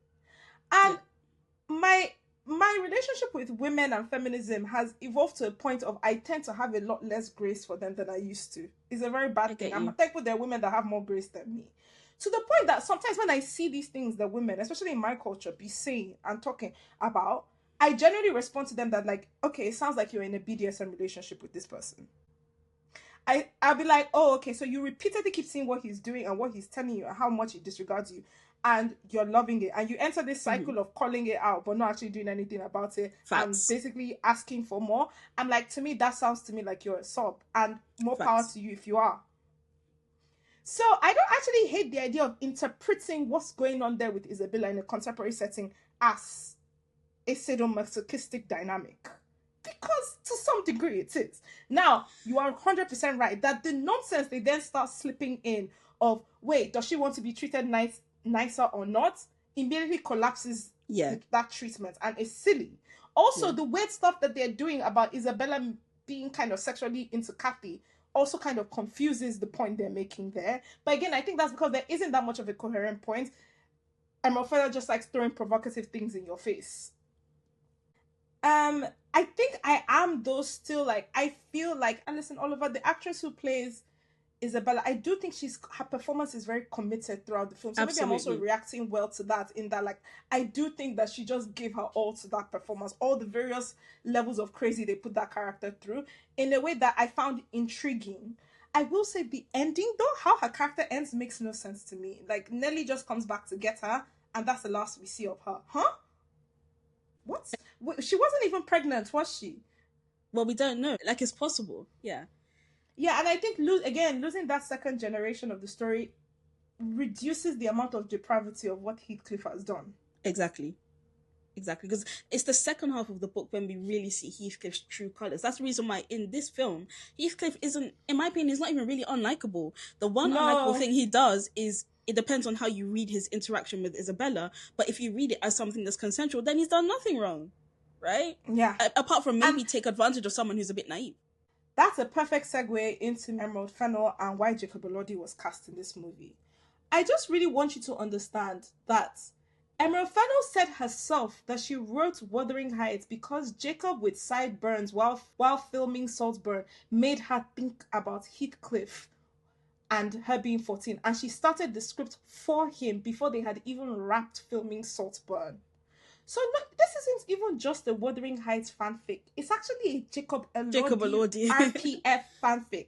And when you understand that, and especially if you've seen Euphoria, when you've seen his Nate character in Euphoria, who is also to some degree like a sexually dominant BDSM player, you start to understand why this Heathcliff has nothing to do with the books. Because it has nothing to do with Heathcliff. It just has to do with like certain women's fantasies about Jacob Elordi. And as a person who finds him attractive, I can recognize it immediately. I can see exactly what she's doing there. That she literally saw him, I was like, you know what? Jacob has a bit of a dark coloring to him. He's giving a bit of a sexy Heathcliff. Wait a minute. What if I write a whole film around him? That's what this is. It's not anything else. But her attraction is, she's either very boring or like her attraction isn't that deep. Because again, if you're actually like basically obsessed with someone, right, then I think that the spicy scene should have been more spicy. And like, I just don't know. And what also, to say. he should have pushed his wildness of his character even more. The closest she goes to is those moments where he's literally like scrambling on his knees after Kathy begging for the coochie. But even then, like, it's like dry, boring. I wouldn't say it was boring, but it could have been more intense. I do want to speak specifically about who Emerald Fennell is as well, because again, one thing I loved about the book is, number one, how layered it is, and the way how, even though it's almost 200 years old, there were certain elements of the otherism and the racism and even some of the gender class analysis that's going on in that book that I can relate to as a modern day Black British woman, right? And what doesn't fail to shock me is that Emerald Fennell allegedly read this book and she saw all of that analysis, she saw all of that brilliant writing, all of the critique in there, and decides that actually, you know what, scrap all of that. I'm going to focus on this being a love story. And as I alluded to before, she's not the first person to do this. So I'm not trying to come for her as like, you know, pretending she's the only one to do it. But I want to put into context who she is and why she has come to this conclusion, right? So Emerald Fennell, she comes from quite a wealthy British family from the south of England, right? Her father has a very successful jewelry store in London, and her mother, I believe, is a writer. She studied in premium schools in the UK. She's also a fellow alumni, unfortunately. She also studied at Oxford, and so she's been wrapped in British luxury and British upper class her whole life, right? So now we have a situation where someone who benefits from racism, benefits from classism, benefits from all of these systems at play here that are oppressing Heathcliff, has read this book and decided that actually those things aren't important, right? So although I understand the need to afford filmmakers and artists the right to have artistic license and to make adaptations that they are inspired to make, I think we still have a right as a critical audience to talk about why she has done that, and is it really appropriate for a white woman of a wealthy background from the South to override the writing and the critical analysis of a woman who was a middle-class woman from the North who didn't have all the luxuries that Emerald Fennell enjoys? And is it appropriate for her to override all of that critique, especially when there's so much anger in the UK? I've never actually seen the country get to this level of like division and the extent to which there's so much racism and immigrants are being blamed for everything. Given all of that, wouldn't this be a time to actually have that conversation? But again, because she is a wealthy white woman, because she's able to leverage her connection, she doesn't have to have that conversation, because fetishizing Jacob Elordi is more interesting. And unfortunately, the audience will continue to support her work because this film is already doing well. And so we find ourselves in a cycle where these sorts of films are going to continue being made because they make money. And then the cycle begins. And eventually we start to dumb down film. We start to dumb down media, right? Because it's profitable. And I'm sick of it. D, I completely respect your read on the commercialization of Emerald Fennell's films and the success. And I think there's a very interesting conversation to be had about that. The reason I tend to be more generous on this, especially right now, is because last year I didn't really like films, including the quote-unquote serious prestige films of last year. If I think about the serious, more prestige films, especially around women and women's suffering that came out last year, Die My Love, Hamlet, Begonia, there's one or two other ones I'm missing off the top of my head. I didn't like them. I mean, I didn't dislike Hamlet, but I wasn't that gagged. I didn't think they were that intelligent or made me think very deeply about women's presentation. So right now, I think I'm just a bit cynical of the level of clever writing about women that's going on, full stop. So to me, this film wasn't any more unserious than those films I just mentioned to you. Really? And yeah, I fundamentally disagree. I know you would disagree, and I understand why you disagree, but I genuinely feel that way. So like, because neither of these films to me felt these types of films felt super insightful about the human condition or gender or whatever, but also in the case of those films, they bored me, whereas this didn't bore me. To me, this wins. And I know there is a dumbing down of society going on from that statement I just made, but I'm like, to me, the rot is coming from before. It's not just this. There's something going on in general, in my opinion, in funding structures for filmmaking right now. And also, very crucially, nobody has ever gotten Wuthering Heights right, in my opinion. Nobody has gotten it correct. So what is being dumbed down, really? The 1939 one, the OG one that everybody holds as the gold standard, doesn't even begin to touch the depravity of the books correctly. There have been some that have gotten closer and closer, but nothing has really come close. So to me, I'm like, yeah, I don't know what is going on with this book, but it seems like you guys will never be able to figure it out. It's a pity. Maybe you and I should write the script to get it right. But I want to highlight that my critique about Emerald Fennell is not actually just about Wuthering Heights. It applies to Saltburn as well. There's a recurring theme that I'm clocking now with her work, where it's like, it's this fear of the working class, which makes sense. The funny part about capitalism is that even when you make it and you have money, you have to be fearful, because eventually there might be a situation where the working classes and middle classes, they have no choice but to rob you. And then what? Oh, right? So it's like, I understand that she has this fear, but as far as I'm concerned now, she doesn't have the range. Either she doesn't have the range, or she's decided that it's not worth her time to do work that actually has anything really to say. And when these films continue to do well, then we're going to perpetuate that cycle of the shitty movies coming out. And I'm bored of that, because at that point, I'll be done with the sector. Men get rewarded for so much more mediocrity, though. And I know this is a very tired conversation to say that women should be allowed to do trash because men do. But, like, it's true. I think the output of men in Hollywood is worse than Emerald Fennell on average. And we drag them. You and I drag them. Yeah, we drag them. Right? So I'm going to drag her as well. No, and you can. And that's why I trust and I respect your critique. But society as a whole, Emerald Fennell is actually still like a novel concept right now. Mm-hmm. She and Greta Gerwig and Nia DaCosta are like the only woman, and Patty Jenkins, who made Wonder Woman, are like the only women till now that have directed a movie that will gross $100 million. It's frustrating. And in my opinion, those 4 women I just mentioned, on average, their work is better quality than their male peers, on average. Mm-hmm. So, whilst, yes, let's critique her. Yes, she's not a serious person. Yes, she's not Martin Scorsese. And actually, arguably, the biggest women filmmakers of our time should not be represented just by people like her who have such flimsy takes on certain things and, in your opinion, an insidious take on the working class. But I'm very careful about not hyper-criticizing her. And I'm not saying that's what you're doing. I'm not saying that's what you are doing. But I'm saying that when the mass hyper-criticizes her as a whole, in a way that I don't see the same level of weight directed to men who are pumping out more mediocre fare on the regular, I do have this reflexive urge to kind of be like, really think, guys.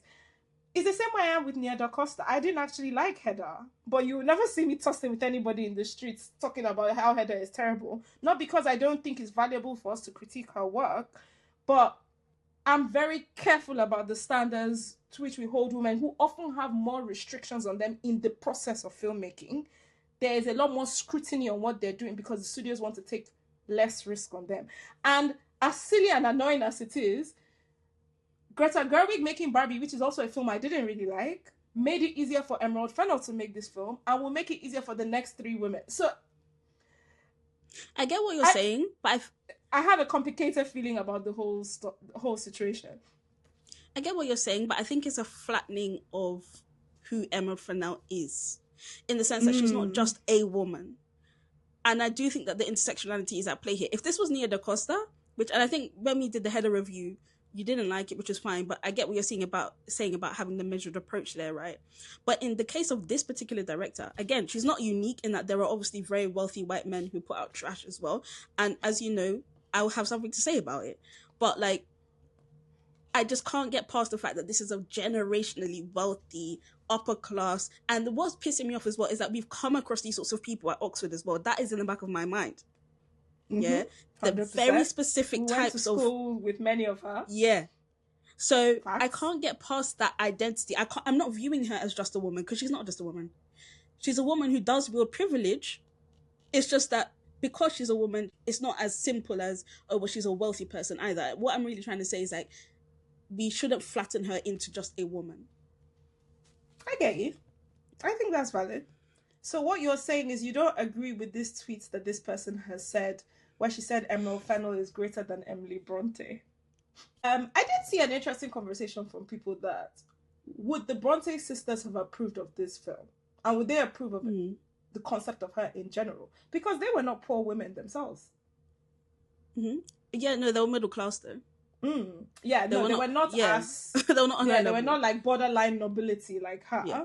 But I'm like the equivalent of them in 2026 is what? I'm not saying it's Emerald Fennell, it's not, but they were also huge in their time for becoming huge commercial successes as women in a way that was unprecedented, while dealing with subject matter that people would find a bit like crass. It's not even just that it's taboo, it's that a lot of people didn't actually think it was well done at the time. And I'm not saying that 200 years from now we're going to look back at Emerald Fennell and think she's the greatest thing since sliced bread. That's not the point I'm making. Yeah, I'm just saying it's just interesting, the lines that tie different kinds of women that lead their fields across history. And as crazy as it sounds, that's Emerald now. She's going to, the next film she makes, the studios are going to give her anything she wants. So God knows what abominable things she has in stock for us. Because at least Wuthering Heights, she's still restrained by the subject material. I bet her next project is going to be an original script. And no shade, I'm not convinced she has that much to say. Let's talk about the history of adaptations of Wuthering Heights. So you and I read the book just for this film. I think I read it when I was a kid, but I really don't remember. So it felt like I was reading it from scratch. I won't lie to you, I actually struggled with the book. But you tell me about your experience with the book and the adaptations. Yeah, so going into it, I didn't really know what to expect. Obviously, I'd seen a lot of people talking about how Wuthering Heights is a romance story, blah, blah, blah. But what actually intrigued me to read the book is the pushback from that sort of commentary and people saying that this is yet another example of people just like missing the bloody point when it comes to certain books. And yeah, I completely agree with that assessment. Wuthering Heights isn't a romance. If anything, at best, I see it as a horror. And I would love to see one of the horror veteran directors pick up this book and do it the justice that it deserves. Robert Eggers' Wuthering Heights would be very interesting, even though I'm not sure about how he treats women in general, but I would need him to have a woman writer. Yeah. I would need some support from a woman. But yeah, someone that came. Who are the go-to female directors of horror films, actually? God, unfortunately, I can't really think of them. But yeah, so I really enjoyed the book. As I mentioned, you know, it's obviously almost a 200-year-old book, but it still feels quite contemporary to me as a British person in terms of how the othering was handled, in terms of some of the more subtle commentaries around women and like our experiences under the patriarchy, in particular when it comes to marriage. And that's the reason why I did give Emerald Fennell the credit of the dollhouse scene, because I actually think what that dollhouse represents, to me at least, is the way how Kathy feels trapped in that marriage with Edgar Linton. She feels like a doll in a dollhouse. And that is the reason why I perceive the Edgar Linton character to be ugly. He doesn't want a partner. He wants a pretty young, in his words, fair-skinned wife that he can pick up and move around like a doll. You know, him and his sister can move her around like a dolly. that's what he really wants. And as a woman who struggles with that to this day, when it comes to dating, of like, I don't want to feel trapped, that felt very, very relatable to me. And I got that in the book as well. Obviously, I mentioned that the race elements really worked for me. And like, again, I will stress that, like, I just kept seeing context clues about how Heathcliff could be a Caribbean person. And I just thought, well, this is so interesting. And very importantly, what I liked was how generational trauma was managed, as well as the spiritual element. Because Catherine and Heathcliff haven't resolved their issues, they haven't gotten to the bottom of whether or not they're going to be together, or whether they could be together even. They pass all of that trauma down to the next generation. And then the next generation have this weird kind of bond with each other that they can't explain. And I just thought it was really, really well done. And they almost recreate their dynamic, actually. Because I interpret the ending as, like, Kathy's daughter, Kathy, and her brother's son, who was essentially raised like a Heathcliff under Heathcliff. They're basically about to recreate that whole dynamic all over again. So yeah, that is some intelligent and poetic writing, I agree. So I struggled with reading Wuthering Heights initially because I just found the literal writing style to be a bit impenetrable. Mm-hmm. So if you've never read the book but you've watched the adaptations, all the adaptations significantly simplify how that story is told in the book. Yeah. The book starts with some random man and you're like, who? Mr. Lockwood. It took me several chapters to actually comprehend properly what perspective of the story I was reading it from. And sometimes the way it switches POVs between Lockwood and Nelly is announced somewhat subtly, so it was a bit disorienting for me. Mm-hmm. And I was quite shocked by how early Catherine actually dies in the book. The majority of the book is actually after her death. Obviously, it's just older English. I'm going to sound like a dumb person, guys. I promise I'm not. It's just that I haven't read books properly in such a short... And I read it very quickly in a while. Every time Joseph was speaking in that book... Yeah, I just skipped. I was just like, how many times am I going to reread this before I understand what this character is supposed to be saying? So here's the problematic thing. I felt so dumb. So you're not dumb. You're just someone who's spent a lot of time in the south of England. Unfortunately, there's a big problem with accents in this country, in the sense that, like, those of us who are from the south, we see our accents as the dominant one. So anyone that's deviant from that, we're just trained to just tune it out, unfortunately. So I was really disappointed in myself when the whole Joseph thing came up. And I won't lie, I did skip a lot of the time and use context clues to figure out the rest. But more problematically, on my front, is that I could only picture his words as a Scottish accent. And that in itself is a problem. That's problematic. It is problematic because what's happening is my London brain is going, something north of here. The point I realized that I actually did like the book was when Heathcliff gets hella evil in the second half.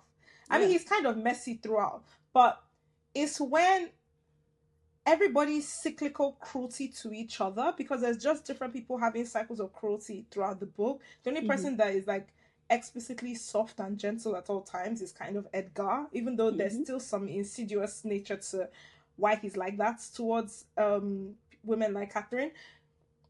But when with the Isabella thing, you hear his crazy rants to her about how you ain't shit, you'll never be shit, I'm never going to see you as shit, and you're going to take it like that.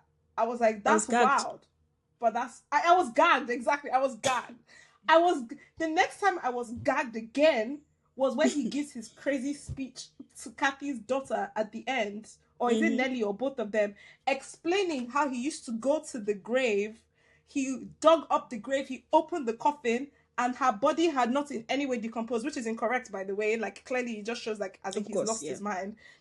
And that he was there, he used to embrace it, he used to be there, that he had someone remove a panel from her coffin, which is a violation, by the way. Remove a panel for her coffin and give them advance notice that when he dies, that they should make sure they remove his own panel as well, so they're facing each other, and push aside her husband to the other side of her body. And the way he would even talk about death and how he's welcoming it. The only reason he's even still here is so he can fulfill all his vengeful plans on all his ops. Is so crazily, gothically wild and dramatic. And the way the book explains to you that Kathy is haunting him, because they never say it, that there's a woman sitting there looking at him. But then you read certain things and you're like, wait a minute. He's talking to Kathy. He's talking to Kathy. Kathy is sitting at this dinner table right now. My man has lost his mind. And I thought it was very, very... As in, I got chills down my spine several times while I was reading the book without any visual references whatsoever. So I thought that was very, very beautiful. So yeah, I just really like that. And I liked how much of a spoiled brat Catherine is. She's not a good person. Yeah. Everyone is annoying. But she's... Yes, everyone is kind of annoying. But she's still our protagonist. And their story is epic. It is a world-crushing story. It is a generationally destructive story. And I love that kind of epic storytelling. So by the time I got to the end and I was like, oh, these people are wild for real, I was like, yeah, I do actually quite like this. And I understand why this has endured for so long. And as I've watched, since then, I've then watched other adaptations. And I also understand why people keep on trying to adapt the stories, because nobody can get it right.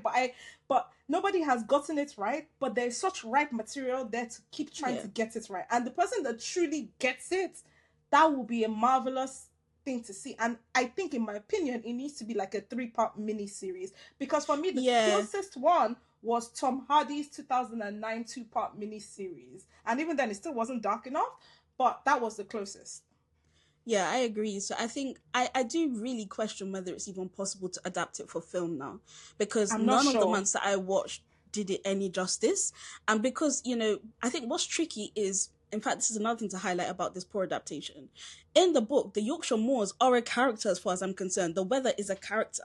So in Emerald Fennell's adaptation, the fog is omnipresent, like it's always there. But the book is not just about the fog. It's about how the fog comes and goes. It's about how the rain comes and goes. It's about how you can see the moors or whether you can't see the moors because of the weather. And she just didn't deliver that for me.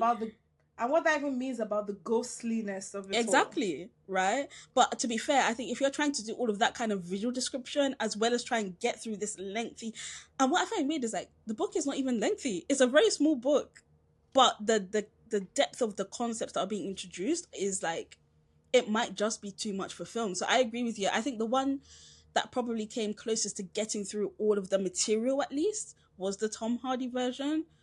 But it still wasn't the best version for me. I do think the Ralph Fiennes version was better. The actress playing Catherine in Tom Hardy's one, she couldn't act. And she was too sweet and gentle. Yeah, she's too sweet. In real life. Yeah, but she couldn't, and her acting wasn't great. Ralph Fiennes was kind of like monstrous in the second half. Mm-hmm. And that film did feel a bit more horror. But I didn't love the Catherine depiction in that film. And I also felt like that film didn't feel beautiful enough. I don't know how to explain it. It didn't feel beautiful in its horror. I don't think any of them solve all problems, though. So it's like, if you want a book faithful adaptation, go for the Tom Hardy one. If you want one with the monstrous Heathcliff, go for the Ralph Fiennes one. If you want one with a properly casted Heathcliff, go for the 2011 one. But I find that one woefully, like, it's so boring. To me, it's not like a normal feature film. It's almost like an art film. It's the kind of thing that you project in a gallery and people walk around, but you don't expect anybody to actually sit down and watch it from beginning to end. It felt so abstracted, and weirdly enough, felt very low production value to me when I was watching it. So I did like the fact that in that one, they spent a lot of time on their youth, because it's very important to establish where the origin of this level of hatred is coming from and desire for vengeance, which most of these adaptations don't do, especially this Emerald Fennell's one, where Heathcliff and Edgar barely even have an antagonistic relationship in this film. Meanwhile, Heathcliff is supposed to be plotting on how to put his son that he hates to marry Edgar's daughter, just so he can take his property, just because he had the audacity to marry his girl. Mind you, he didn't respect the marriage anyway. And that's supposed to originate with the fact that when he first met Edgar, that was the start of, like, a lot of his bad beatings, because they were playing and then the dog bit Catherine and she got stuck in the Lintons' house, and then the Lintons were laughing at him. So, like, it's also tied to the class hatred and potentially racism that's going on, for you to really establish just how awful the treatment of him was when he was young. So I will say 2011 does do that. 1939 is just like a Gone with the Wind as dramatic, romantic, breathless film. It has nothing to do with horror or monstrosity. Yeah, one day someone will get it right. Or maybe, and it probably won't be a feature film. Or maybe they won't. Maybe it's us. We need to treat the script. We need to pick up for the Wuthering pen. Heights. So I already knew that I wasn't going to get a serious film from Emerald Fennell, but I was expecting something that was at least beautiful and good costumes, and I didn't get that either. The amount of plastic is insane. I'm not really fussed about, people are upset about whether the costumes are time relevant or not. I don't really care about that. We already know that this is a fantastical film. And even when I assess it on the fantastical element, it wasn't good. It almost felt like a Alice in Wonderlandification of Wuthering Heights, and it just didn't work for me. Almost like a Tim Burton take on Wuthering Heights, and it didn't feel authentic even. It just feels fake. Like there's something about it that didn't work for me. And crucially, I didn't appreciate the way how the Yorkshire Moors basically lost all of their relevance in this depiction. It doesn't make any damn sense. To make matters worse, this film reminded me a lot of another film I watched last year called 100 Nights of Hero. Fun fact, it actually includes Charlie XCX as well. And that film only had a £5 million budget. I was very confused by the costumes of this film. Some of them I actually genuinely found beautiful and interesting. I kind of liked, weirdly enough, the garish pastels that Isabella was wearing, and I thought Jacob Elordi looked hot all the time. Margot Robbie is a beautiful woman. I love her wedding dress, but that wedding dress is, of course, not at all period accurate because Victorian dresses came on later on.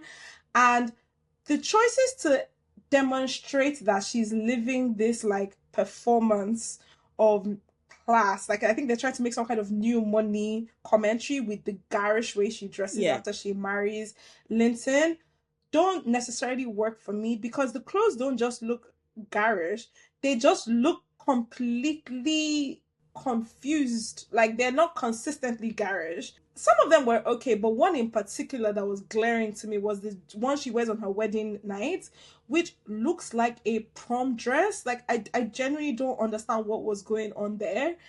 And yeah, so I was but then some of them, I don't know, I thought her black dress when she's like kind of sad is beautiful. I thought her entire funeral outfit was gorgeous. The makeup I thought was a bit too much many times. Margot Robbie is very beautiful. I don't think it makes sense for it to be that extra. The outfit she's wearing when she's younger and she's still quote unquote a wild woman out in the moors, it's a lot of tight bodices and leather and black and red. And I think it's all about the visual signature of the film that, and not about what actually in any way makes sense visually within the world that they're working around. In the books, Catherine, in those early stages, is supposed to be this wild, rough and tumble running around with Heathcliff girly. She shouldn't look that dramatically different from him in how she's styled, but her color palette is so dramatically like vibrant compared to his. Even in that early part, I found it kind of strange.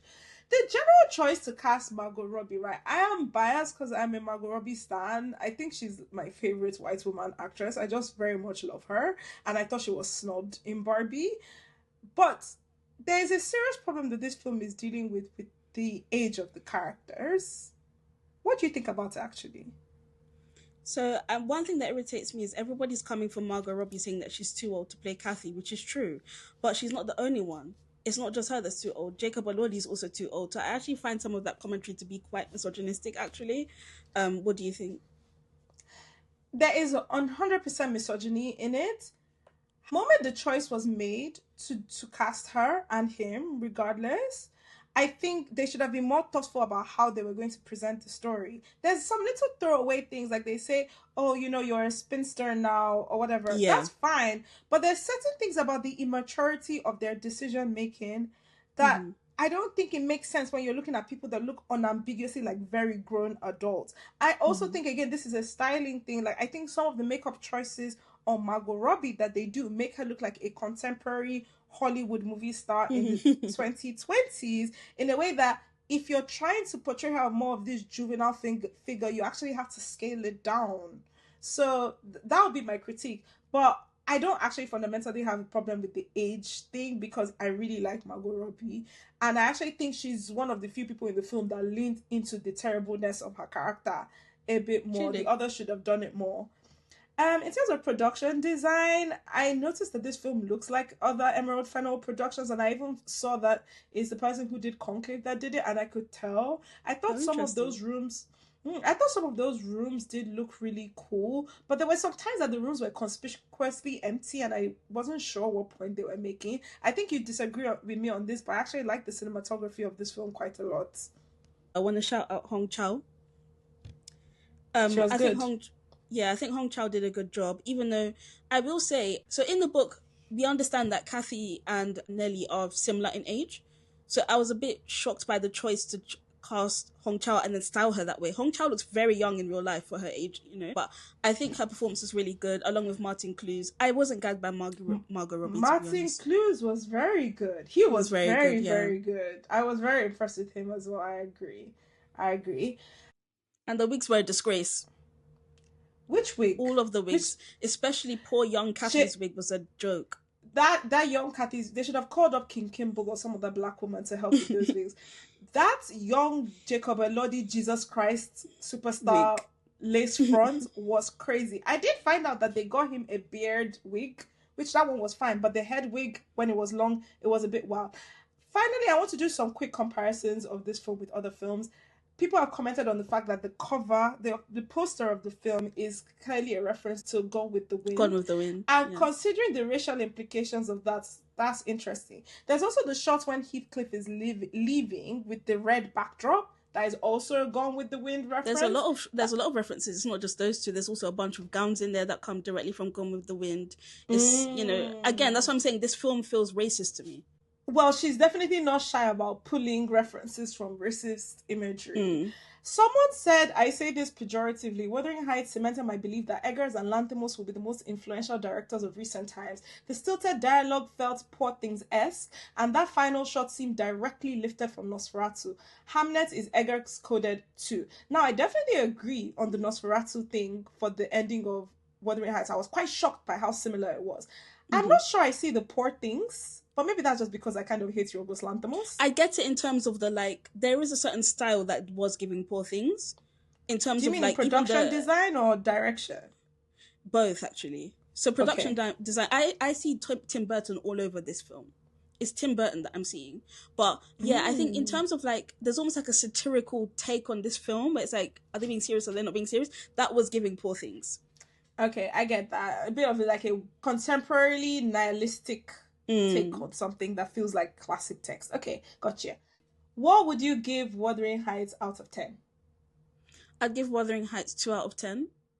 And those 2 points are only for Hong Chau, Martin Clunes. And you know what? As much as I don't like the design, I understand a lot of work went into the production design. I'll give credit for that. I wasn't a fan of this movie. I will not be rewatching it. What do you think? I give Wuthering Heights a 7 out of 10. It's the most entertained I've been in the cinema since I watched Dune almost 2 years ago. I am going to go and rewatch it again. I found it fun.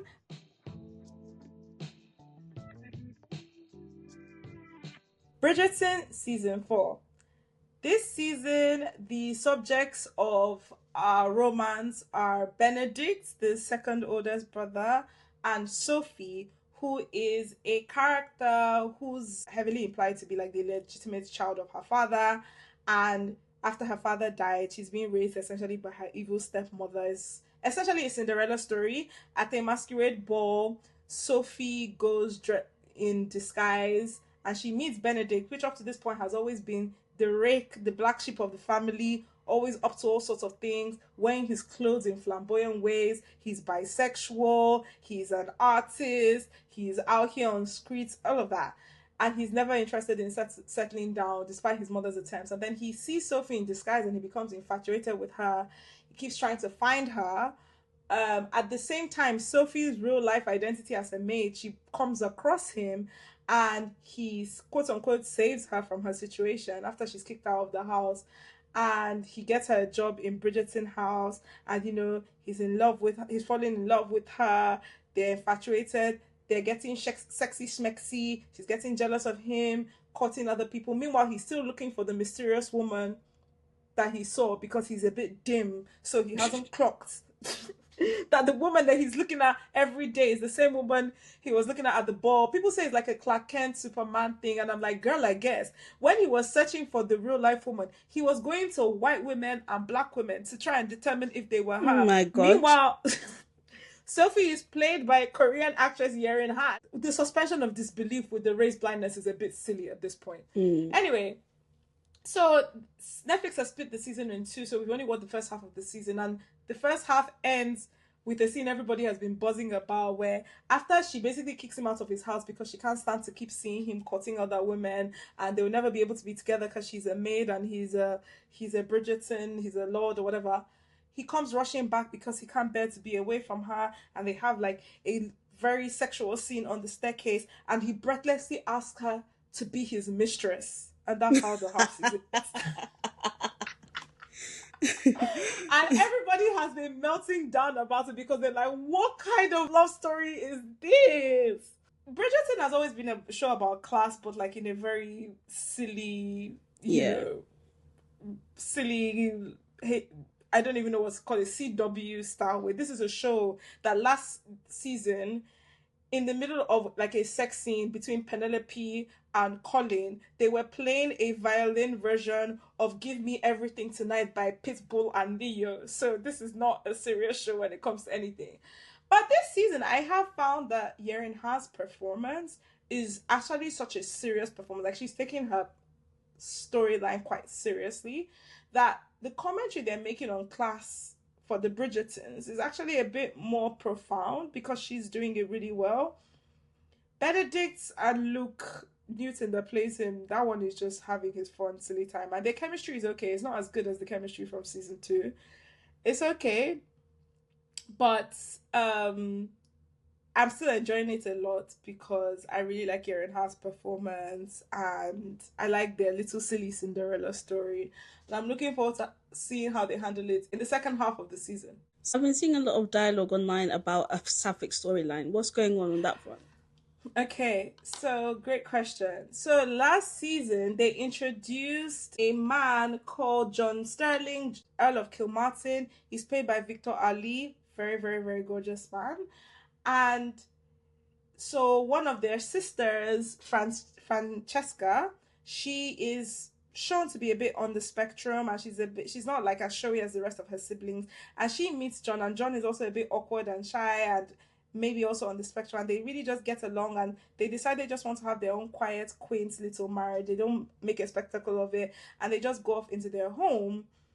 But then after you meet them and you have their cute little love story, one of the last things you see of them in the last season is that he just introduces his cousin that's around, and he introduces her, and she's played by Masali Baduza, who is a South African actress, gorgeous woman, and suddenly Francesca becomes like tongue-tied, she can't speak, and she's just like stumbling over her words, and it becomes apparent that, okay, maybe it wasn't just that her character, she's just like not super showy with her emotions with him, but that she just doesn't like men in that way, or her true love is a woman. In the book, spoilers, that character, his name is Michael, and he is the cousin or brother of John. And big spoilers for an upcoming storyline. When John dies, ultimately Francesca and Michael stir up a romance, and that ultimately is where you see her true sweeping love, even though they have to go through the guilt over doing this after her husband had died, which she did love. It's not like she had a bad relationship with John. So in the show, they have gender swapped Michael to Michaela. And there's a lot of discourse about that. It is notable that I think season 6 probably is going to be their season, because I think next season is going to be Eloise's season. So season 6 is going to be Francesca and Michaela's season. What is notable about that is that would make it the first season of Bridgerton where one of the leads is a black woman. Because so far it's been season 1, a mixed race black man and a white woman. Season 2, a dark skinned South Asian woman and a white man. Season 3, 2 white people. Season 4, a white man and an East Asian woman. Season 5 is likely going to be 2 white people. And then season 6 will be potentially a white woman and a black woman. So I think there's some conversation some people are having about what does it mean that the first time you've made a black woman the lead is when you're dealing with a character that in the text is a masculine character. There we go again. Yep. There's a lot of discourse around it. So we're going to see how they handle it. I also think, like, I've seen a lot of people, there's also a lot of debate on sapphic relationships and identity in general, because in the books, Francesca does love John, and then after he passes away, she and Michael start their love story. In the show, depending on how you read how they've presented it so far, Francesca, you can read it, is not actually sexually attracted to John, and she only likes Michaela. But some other people don't read it that way, and in which case they feel like the show is presenting her as a lesbian.